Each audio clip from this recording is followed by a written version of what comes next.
So this is one of my absolute favorite things about Word.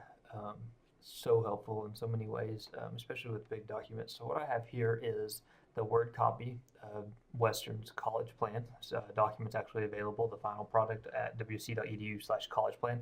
Tons of information about the college. It's a document that I'm charged with keeping up with, working with people to combine updated information, covers our strategic planning, all kinds of things in there. One of the things about it is we always start with last year's document, add new things, change things, things like that.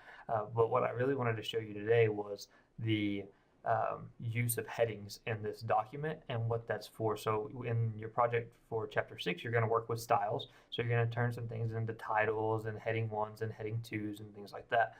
My heading 1, 2s, and 3s are a little bit different because I've customized them so that they appear. You could also do that with a custom style set, but I did it on the styles for the heading. But what I wanted to show you was just how easily you can make a table of contents based off those headings that you've put in there. So click around in the document, you can see this is a heading 1. Click here, you can see it's a heading 2, heading 2, heading 2, and just loads and loads and loads of headings in this document. There's some heading 3s, there's some heading 4s too.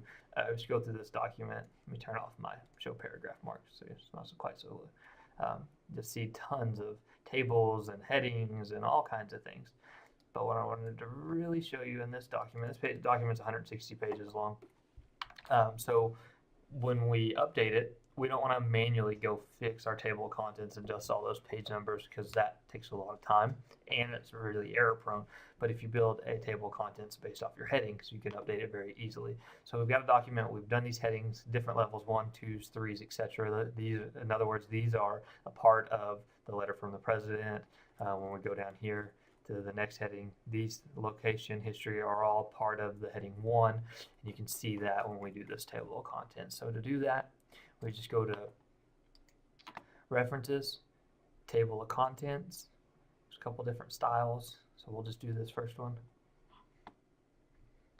When we scroll back up, you can see it actually generated a table of contents based off those headings and the page that they appear on, just like that. So this is a heading 1, a heading 2, and then these are heading 3s. This table of contents, I believe, is not set to have 4 layers of headings, which is okay because a lot of times those are not necessarily needed on a table of contents. So there's a table of contents. So let's say we adjust some things and move some pages down and we added some things. We've edited this document. All you got to do to update it, just click in the table and click on update table. And it's going to say, do you want to update the entire table? If you've added new headings, new sections, you can do that, or just update the page number. So let's just say I moved some stuff around, but I didn't add any new headings. We just update the page numbers. They'll all update to the current spot. So that's really cool. Also, it makes this table of contents interactive. So if we wanted to drop to the strategic and institutional effectiveness planning system, you can hold down Control and click on it, and it'll take you right to that heading. One last thing to show you, because I use this all the time too, you can actually make this into a PDF and retain that link to those documents. You can go to File, Save As. You can save any document. I'm just going to throw this on my desktop real quick. Get that over here.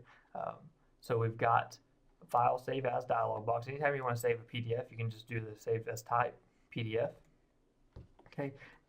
One trick if you're going to use the table of contents and the clicking is to go to the options and make sure we create bookmark using those headings. And we'll click OK. And we'll go ahead and save that. It'll take a minute because it's a really large document. Not a minute, 30 seconds maybe.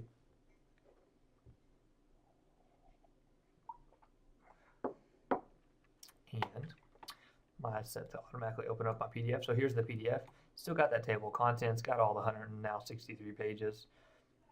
And you can click straight to those documents, those headings in the document.